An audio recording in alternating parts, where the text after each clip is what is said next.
الحمد لله والصلاة والسلام على سيدنا محمد وعلى آله وأصحابه أجمعين.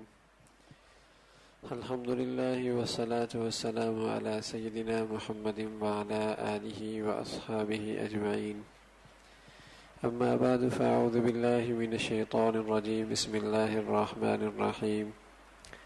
اعلموا انما الحياة الدنيا لعب ولهو وزينة وتفاخر بينكم وتكاثر في الأموال والأولاد كمثل غيث أعجب الكفار نباته ثم يهيج فتراه مصفرا ثم يكون حطاما وفي الآخرة عذاب شديد ومغفرة من الله ورضوان وما الحياة الدنيا إلا متاع الغرور. سابقوا إلى مغفرة من ربكم وجنة أرضها السماوات والأرض أعدت للذين آمنوا بالله ورسله ذلك فضل الله يؤتيه من يشاء والله ذو الفضل العظيم. صدق الله العظيم. اللهم صل على سيدنا محمد وعلى آل سيدنا محمد وبارك وسلم. میرے معزز مسلمان بزرگوں، عزیز بھائیوں اور امت مسلمہ کی مقدس ماں اور بہنوں، اللہ رب العزت نے انسانی زندگی میں مختلف مراحل رکھے ہیں. ایک مرحلہ بچپن کا ہوتا ہے جو غیر شعوری موسم ہوتا ہے، اور بچے کی چاہت یہ ہوتی ہے کہ جو چیز بھی ہو وہ میں کھا لوں.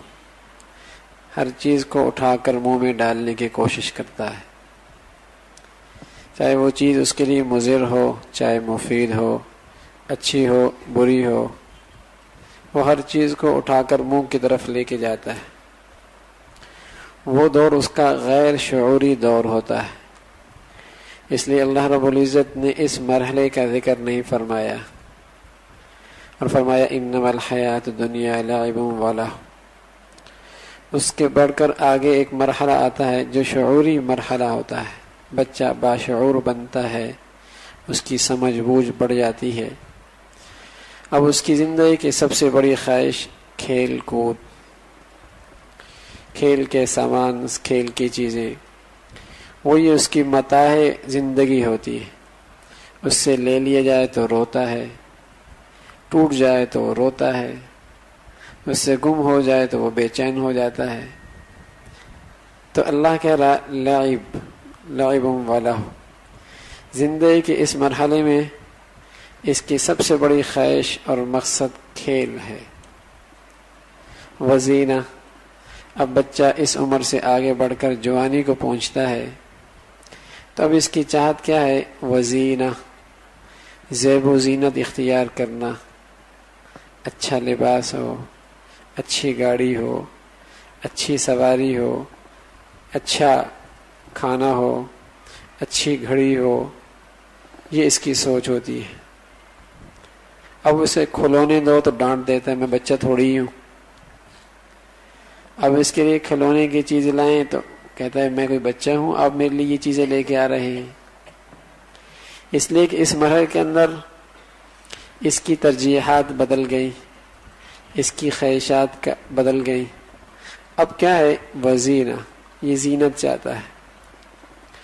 اس سے اگلا مرحلہ آتا ہے جب اس کی جیب میں کچھ پیسے آتے ہیں، کچھ اسے عہدہ اور منصب ملتا ہے، کوئی ملازمت مل جاتی ہے، کوئی دنیا کی حیثیت مل جاتی. وتفاخر بینکم. اب یہ فخر کرنے لگتا ہے اپنے ہم اثروں پر، اپنے ہم عمروں پر.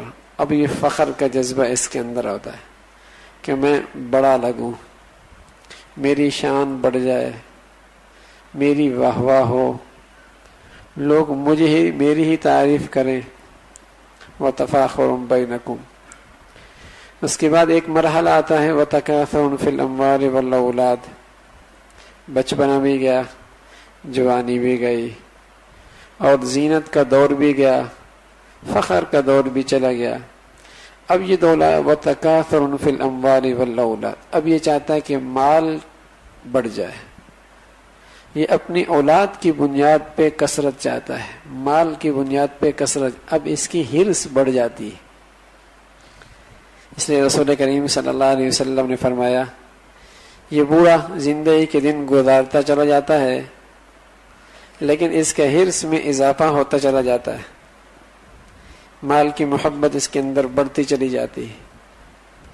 تو ایک مرحلہ یہ آتا ہے، یہ سارے مرحلے آنے کے بعد اللہ کہتا ہے اس ساری زندگی کی مثال ایسی ہے جیسے کہ کھیتی زمین کے اندر سے نمودار ہوئی، بظاہر وہ معمولی سا پودا تھا، بڑھتا بڑھتے وہ پروان چڑھی، پھر اس کے اندر جو چیز پھل لگنا تھا، جو دانے لگنے تھے وہ لگے، پھر پک کر اس کا رنگ زرد پڑ گیا، کاشتکار نے اسے کاٹ دیا، کاٹ دینے کے بعد اس کے دانے نکال دیے گئے، اس کا بھوسا علیحدہ کر دیا گیا، اور یوں وہ زمین ایسی چٹیل میدان ہو گئی کہ جیسے یہاں زمین کے اندر کوئی پہلے کھیتی تھی ہی نہیں۔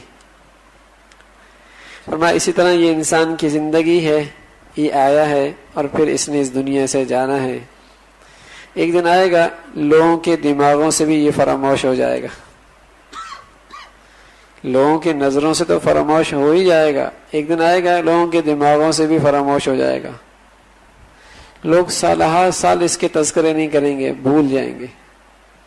فرمایا یہی انسانی زندگی ہے، اختتام ہے، جب اللہ نے پیدا کیا ہے تو اسے فنا بھی آنی ہے، کل نفس ذائقۃ الموت، کوئی نفس ایسا نہیں دنیا کے اندر آیا ہو اور پھر اسے موت نہ آئی ہو، ایک اللہ کی ذات ایسی ہے جو ہمیشہ سے ہے اور ہمیشہ رہے گی، اس انسان پر تو یہ مختلف مراحل آتے چلے جائیں گے اور اس کی زندگی برف کی طرح گھٹتی چلی جاتی ہے، روز بروز اس کی زندگی کا ایک دن کم ہو گیا۔ یہ نادان انسان ہے، جب اس کی عمر کا 1 سال ہوتا ہے تو یہ سال گرہ مناتا ہے، حالانکہ وہ دن تو محاسبے کا ہوتا ہے، اس لیے مسلمان سال گرہ نہیں مناتے، مسلمان تو اپنی زندگی کا محاسبہ کرتا ہے کہ میری زندگی کا 1 سال گزر گیا، سال گر گیا، سال گرا، کیا مطلب 1 سال اور کم ہو گیا، میں نے اپنی زندگی کے اس سال میں کیا کیا، یہ تو محاسبہ کرتا ہے۔ حاسبو قبل ان تحاسبو، اپنا محاسبہ کرو اس سے پہلے کہ تمہارا محاسبہ کیا جائے۔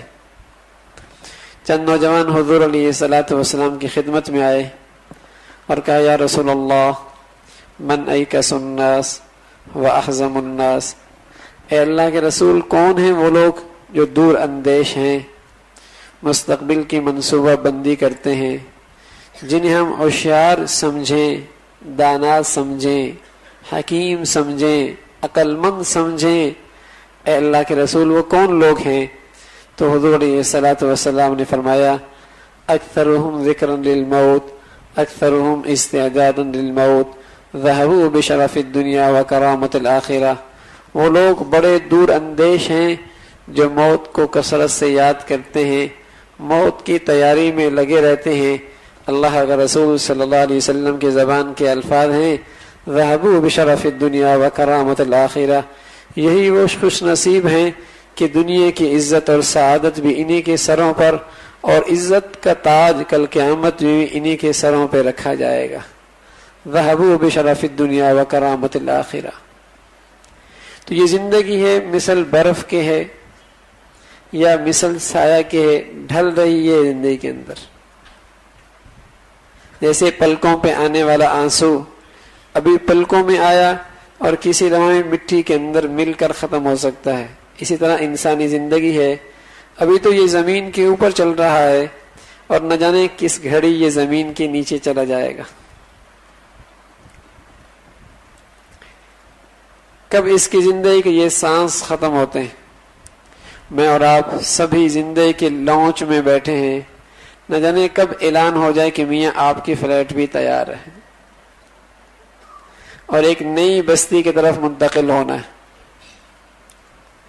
اس لیے وہ مسلمان بڑا خوش نصیب ہے کہ جو ہر وقت اس دنیا کی حقیقت اپنی آنکھوں کے سامنے رکھتا ہے، اور اسے احساس ہوتا ہے کہ زندگی کسی وقت بھی ختم ہو سکتی ہے۔ ایک موقع پر رسول کریم صلی اللہ علیہ وسلم نے فرمایا، یہ انسان کہتا ہے مالی مالی مالی، میرا مال میرا مال میرا مال۔ پھر آپ علیہ الصلوۃ والسلام نے فرمایا، اس کا مال تو وہی ہے جو اس نے پہن کر پرانا کر دیا یا کھا کر فنا کر دیا یا اللہ کے خزانوں میں جمع کر کے محفوظ کر لیا۔ باقی مال اس کا نہیں، اس کے ورثاء کا ہے، پسماندگان کا ہے، پیچھے رہ جانے والوں کا ہے۔ اس کا مال تو وہی ہے جو اس نے استعمال کر لیا۔ لیکن جب تک زندگی ہوتی ہے آدمی غافل رہتا ہے، آدمی غافل رہتا ہے، اسے احساس نہیں ہوتا کہ یہ موت میرے اوپر بھی آنے والی ہے۔ ایک مرتبہ ہارون رشید کا بیٹا، بلکہ حضرت بہلول رحمۃ اللہ علیہ ہارون کے بعد آئے ہارون رشید کے پاس، تو اس نے حضرت بہلول رحمۃ اللہ علیہ کو ایک چھڑی دے دی، چھوٹی سی ہاتھ میں پکڑنے والی، اور ساتھ یہ بھی کہا کہ تم سے زیادہ کوئی احمق ہو تو یہ چھڑی اسے دے دینا۔ مطلب یہ تھا کہ تم بڑے احمق ہو۔ بے تکلفی دوستی تھی۔ حضرت چلے گئے۔ کچھ عرصے کے بعد پتہ چلا کہ ہارون بسترے پر ہے۔ ڈاکٹروں نے، طبیبوں نے بہت علاج کیا، لیکن لگ رہا ہے کہ وہ لا علاج مرض کے اندر مبتلا ہو چکا ہے۔ اور حضرت بہلول تشریف لائے اور دیکھا کہ ایسا لگ رہا ہے کہ یہ زندگی کی آخری سانسوں کے اندر ہے۔ حضرت نے فرمایا، ہارون بتاؤ کہاں کا سفر درپیش ہے اور کب واپسی ہے؟ تو ہارون نے کہا، بھائی جہاں جا رہے ہیں وہاں سے واپسی نہیں ہوا کرتی۔ کہا اچھا، بھائی آپ کو پہلے سفر درپیش ہوتا تو آپ مختلف قسم کے کرندے بھیجتے، اپنی فوج بھیجتے، پولیس بھیجتے، اپنے خدام بھیجتے کہ راستہ کا جائزہ لے لیں، زندگی کی ضروریات راستے میں مہیا کر دیں، حفاظت کے سارے انتظامات کا جائزہ لے لیں۔ سیکورٹی سے جب آپ مطمئن ہوتے ہیں تب آپ سفر شروع کرتے ہیں۔ آپ یہ بتائیں آپ نے اس سلسلے میں کیا انتظامات کیے؟ ہارون کہنے لگا، بھائی یہ سفر ایسا نہیں ہے کہ اس کے لیے میں پہلے سے انتظام کرتا، یہ آخرت کا سفر ہے۔ حضرت بہلول رحمۃ اللہ نے فرمایا، اچھا یہ بتاؤ اتنا طویل سفر درپیش ہے، عموماً جب تمہارا معمولی سفر بھی درپیش ہوتا تو چند دن پہلے اس کی تیاری میں لگ جاتے، زندگی کی ضروریات سنبھال لیتے، سفر میں پیش آنے والی چیزوں کا انتظام کر لیتے، اکٹھا کر لیتے، اپنے گھر کا سامان بھی تیار کر لیا کرتے کہ وہاں جانا ہے۔ اور جتنا طویل سفر ہوتا اتنی اس کی فکر مندی پہلے دن سے شروع ہو جاتی۔ تو ہارون کتنا لمبا سفر ہے یہ بتاؤ، اس کے لیے آپ نے تیاری کیا کی؟ تو ہارون کہنے لگا، میں نے تو کوئی تیاری نہیں کی اس کے لیے۔ تو بہلول نے وہی چھڑی جو ان کو ملی تھی انہیں دے دی، اور زبان حال سے یہ سمجھا کہ ہارون دنیا کے چھوٹے موٹے سفروں کے لیے تو بڑی تیاری تھی، بڑے انتظامات تھے، بڑی فکر مندی تھی، اور کئی دن پہلے اس کے انتظامات کر رہے ہوتے، اور اتنا طویل سفر ہے جہاں سے واپسی بھی نہیں ہے، اور ایسا پرخطر سفر ہے کہ جہاں جسے کہیں کہ خطرات ہی خطرات ہیں، اور تم نے وہاں کے لیے کوئی تیاری نہیں کی، یہ لاٹھی لے لو۔ تو ہارون دانا انسان تھا، اس کی آنکھوں سے آنسو آئے اور کہنے لگا، ہاں واقعتاً ایسا ہی ہے کہ ہم ساری زندگی تمہیں احمق سمجھتے رہے، اور زندگی ہماری حماقت میں گزرتی رہی کہ ہم نے اتنا طویل سفر کے لیے کوئی تیاری نہیں کی۔ تو ہم آج اپنے آپ کو بہت ہوشیار سمجھ رہے ہیں۔ سچی بات یہ ہے کہ ہوشیار وہی ہے جو اس جہان کی تیاری میں لگا ہوا ہے۔ ارے میرے عزیزو، یہاں رہنا ہی کتنا ہے، یقیناً یہاں کی کوشش کیجئے، لیکن اتنا جتنا یہاں رہنا ہے، اور وہاں کی فکر کیجئے جتنا وہاں رہنا ہے۔ ایک شخص نے بہت خوبصورت محل بنایا، اور محل بنانے کے بعد دعوت عام دی کہ آؤ اس محل کا نظارہ کر لو۔ لوگ آئے، دیکھتے چلے گئے، بڑی تعریف ہوئی، اس کے فرنیچر کی بھی تعریف ہوئی، اس کے ڈیزائن کی بھی تعریف ہوئی، اس کے در و دیوار کی بھی تعریف ہوئی، بہت تعریفیں کی لوگوں نے۔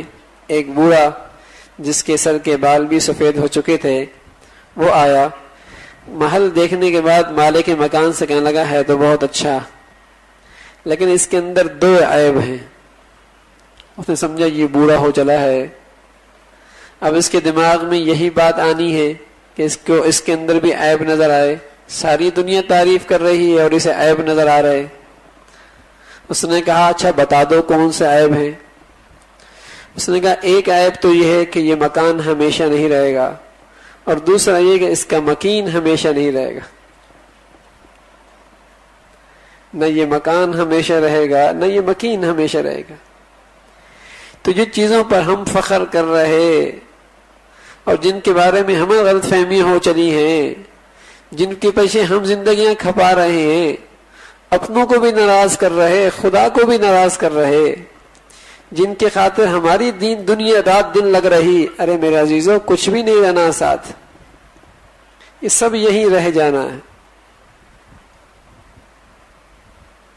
المال والبنون زینۃ الحیات الدنیا والباقیات الصالحات خیر عند ربک ثوابا وخیر عملا۔ یہ مال بھی یہی رہ جانا، یہ دولت بھی یہی رہ جانی، یہ عہدے بھی یہی رہ جانے، یہ منصب بھی یہی رہ جانے، یہ محلات بھی یہی رہ جانے، یہ دنیا کے کر و فر بھی یہی رہ جانی، یہ اولاد سب کچھ یہی۔ المال والبنون زینۃ الحیات الدنیا، سب کچھ یہی رہ جانا ہے۔ ایک مرتبہ رسول کریم صلی اللہ علیہ وسلم بھوک سے نڈھال ہو کر باہر تشریف لے آئے، اور اتنے میں حضرت ابو بکر رضی اللہ تعالیٰ عنہ مل گئے، عمر رضی اللہ تعالیٰ عنہ بھی مل گئے۔ ان حضرات نے آپس میں گفتگو کی۔ اس حال میں دوپہر کے وقت شدید دھوپ میں باہر ہر شخص نے اپنا اپنا عذر پیش کیا، حضرت کیا کریں، بھوک نے پریشان کیا تھا، فاقے در فاقے تھے، اس لیے گھر بیٹھا نہیں جانا تھا، اس لیے باہر نکل آئے۔ حضور علیہ الصلوۃ والسلام نے فرمایا اللہ کی قسم میرا بھی یہی حال تھا۔ یہ تینوں حضرات ایک صحابی کے باغ میں تشریف لے گئے۔ صحابی رسول خود تو موجود نہیں تھے، ان کی زوجہ موجود تھیں۔ انہوں نے بڑی سعادت سمجھی کہ حضور علیہ الصلوۃ والسلام تشریف لائے ہیں۔ اس نے جلدی جلدی تازہ پھل اور پانی کا انتظام کیا۔ اتنے میں صحابی رسول صلی اللہ علیہ وسلم صحابی رسول بھی تشریف لے آئے، اور انہوں نے بھی جلدی سے ایک بچھڑا ذبح کر کے حضور علیہ الصلوۃ والسلام کی خدمت میں بھون کر پیش کر دیا۔ تو حضرات صحابہ نے کھایا، اور کھانے کے بعد اللہ کے رسول صلی اللہ علیہ وسلم نے فوراً فرمایا یہ اللہ کی نعمتیں ہیں، جو ٹھنڈا پانی تم نے پیا، تازہ کھجور تازہ پھل تم نے کھائے، اور یہ جو تمہیں اللہ رب العزت نے گوشت میسر کیا، یہ سب اللہ کی نعمتیں ہیں۔ اور کل قیامت کے دن ثم لتسألن یومئذ عن النعیم، ان نعمتوں کے بارے میں اللہ تمہاری سے باز پرس بھی کرے گا۔ اور پھر یہ آیت آئی الہاکم التکاثر حتی زرتم المقابر، مال کی بہتات نے تمہیں ایسے غفلت میں ڈالا، دنیا کی کثرت نے تمہیں ایسا غفلت میں ڈالا، حتی زرتم المقابر، یہاں تک کہ ہوش تم تب آیا جب تم قبروں میں جا پہنچے کہ ہم کہاں لگے رہے، کس غفلت میں پڑے رہے۔ حتی زرتم المقابر، اللہ انسانی طبیعتوں سے سب سے زیادہ آشنا ہے، سب سے زیادہ واقف ہے، اس لیے انداز کا اختیار کہ الہاکم التکاثر، غافل کر دیا تمہیں مال کی بہتات نے، مال کی حرص نے، ایک دوسرے سے سبقت کے جذبے نے، ایک دوسرے سے آگے بڑھنے کے حرص نے۔ یہی فکر ہے کہ وہ چیز اس کے پاس ہے میرے پاس کیوں نہیں، وہ چیز میرے پاس کیوں نہیں، اس کے پاس ہے مجھے بھی ملنی چاہیے، اسی حرص میں زندگی گزر رہی۔ ایک موقع پہ رسول کریم صلی اللہ علیہ وسلم تشریف فرما تھے اور لیٹ کر اٹھ بیٹھے، حضرت عمر رضی اللہ تعالیٰ عنہ تشریف لائے تو کیا دیکھا کہ آپ کے کمر مبارک پر، بہت مبارک کمر تھی اور بہت نرم جسم تھا، آپ کے کمر مبارک پر چٹائی کے نشانات پڑ گئے۔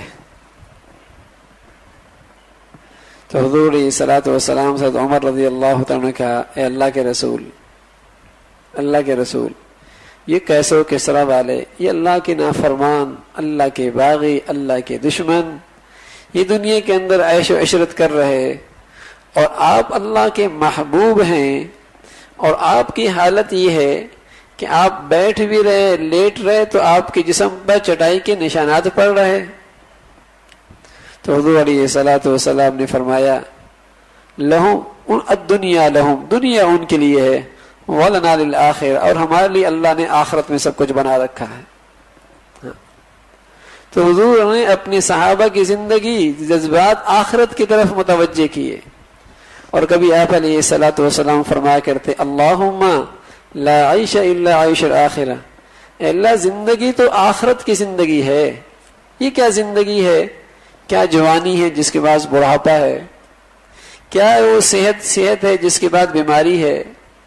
وہ دولت کیسی دولت جس کے بعد فقر و فاقہ ہے؟ وہ گھر کیا گھر ہے جس کے بعد ویرانی ہے؟ ارے میرا عزیزو، وہ زندگی کیا زندگی ہے جس کے بعد موت ہے؟ تو سب عارضی چیزیں ہیں، تب عارضی چیزیں ہیں۔ اصل ہے کہ انسان اس آخرت کی دور کے لیے کیا کر رہا ہے اور کیا تیاری کر رہا۔ تو موت ایک اٹل حقیقت ہے۔ ایک موقع پر رسول کریم صلی اللہ علیہ وسلم نے حضرت اسرائیل علیہ الصلوۃ والسلام سے فرمایا اسرائیل تم آتے ہو اور بتائے بغیر آتے ہو؟ فرمایا اللہ کے رسول ایسا نہیں، آتا ہوں بتا کے آتا ہوں، اور جس گھر میں آتا ہوں انہیں کئی مرتبہ پہلے خبردار کرتا ہوں۔ فرمایا کیسے؟ فرمایا اللہ کے رسول ان کے گھر کے کئی افراد پہلے جا چکے ہوتے نا، کسی کا باپ گیا تو بیٹے کو تنبیہ کر دی، کسی کی ماں گئی تو اس کی بیٹی کو تنبیہ کر دی، اس کی زندگی میں بڑھاپے کے آثار آ گئے تو تنبیہ ہو گئی، اس کے بال سفید ہونے لگے تو تنبیہ ہو گئی، اس کی جسم میں کمزوری آ گئی تو تنبیہ ہو گئی، اس کے آنکھوں کے سامنے کتنی لاشیں جا رہی ہیں، کتنے جنازے جا رہے ہیں، یہ سب تنبیہ ہے کہ ارے میاں کل تم جا رہا ہے، آج تم نے بھی جانا ہے۔ ایک صحابی رسول صلی اللہ علیہ وسلم کے سامنے سے جنازہ جا رہا، اس سے پوچھا یہ جنازہ کس کا ہے؟ اس نے کہا تمہارا جنازہ ہے۔ پوچھنے والوں کو یہ بات ناگوار گزری، اس نے کہا ناگوار گزری تو میں بتاؤں یہ میرا جنازہ ہے، اس لیے کہ جانے والا تو چلا گیا، وہ مجھ اور آپ کو خبردار کر رہا ہے کل تم نے بھی اسی انداز میں جانا ہے۔ یا صاحبی لا تغترر بتنعمی فإن النعیم یزول والعمر ينفذ وإذا حملت على القبور جنازة فاعلم انك بعدها محمول۔ اے میرے ساتھی، یہ دنیا کی نعمتیں تجھے دھوکے میں نہ ڈالیں۔ اگر مال ہے تو یہ اللہ لے بھی سکتا ہے، صحت ہے تو اس سے محروم بھی ہو سکتا ہے، جوانی ہے تو جوانی جا بھی سکتی ہے، مال ہے تو یہ ختم بھی ہو سکتا ہے، آنکھیں ہیں تو اس کے اندر کمزوری بھی آ سکتی ہے، ہڈیوں میں گودا ہے تو ختم بھی ہو سکتا ہے، آج توانائی ہے تو کر اس کے اندر کمزوری بھی آ سکتی ہے۔ اللہ ایک ایک کر کے تو اس سے نعمتیں لے جائے گا۔ والعمر ينفذ، اور ایک وقت آئے گا کہ اللہ یہ موت کی نعمت بھی لے گا۔ وَإِذَا حَمَلْتَ عَلَى الْقُبُورِ جَنَازَةً فَاعْلَمْ أَنَّكَ بَعْدَهَا مَحْمُولٌ۔ ہاں جب کسی کندھا دے کر قبرستان لے جاؤ تو تھوڑی دیر غور کر لیا کرو، آج تم کسی کو لے کے جا رہی ہو، کل تمہیں کوئی اسی انداز میں لے کے جائے گا، اسی انداز میں زندگی تمہاری گزر جائے گی، اس کو غور کر لیا کرو۔ تو موت کا استحضار اور اس کا دھیان ایک بڑی نعمت ہے، بڑی نعمت ہے۔ اس لیے پیارے رسول صلی اللہ علیہ وسلم مردوں سے کہا کرتے تھے کبھی کبھی عبرت حاصل کرنے کے لیے قبرستان چلے جایا کرو اور غور کر لیا کرو، کیسے کیسے چہرے جو اپنے چہرے پر مکھی نہیں بیٹھنے دیتے تھے، کیسے کیسے سر جو دنیا کے اندر ہمیشہ اونچا رہا کرتے تھے، آج ان کے سروں میں کیڑے پڑے ہوئی ہیں، آج ان کے چہرے بگڑے ہوئی ہیں، آج ان کی آنکھیں باہر نکل چکی ہیں۔ یہ وہی ہیں جو دنیا کے اندر اپنا چہرے پہ داغ نہیں آنے دیتے تھے، لیکن یہ بے بسی کا عالم دنیا دیکھتی ہے کہ جب آدمی مرتا ہے تو وہ اپنی جسم کی گندگی بھی زائل نہیں کر سکتا.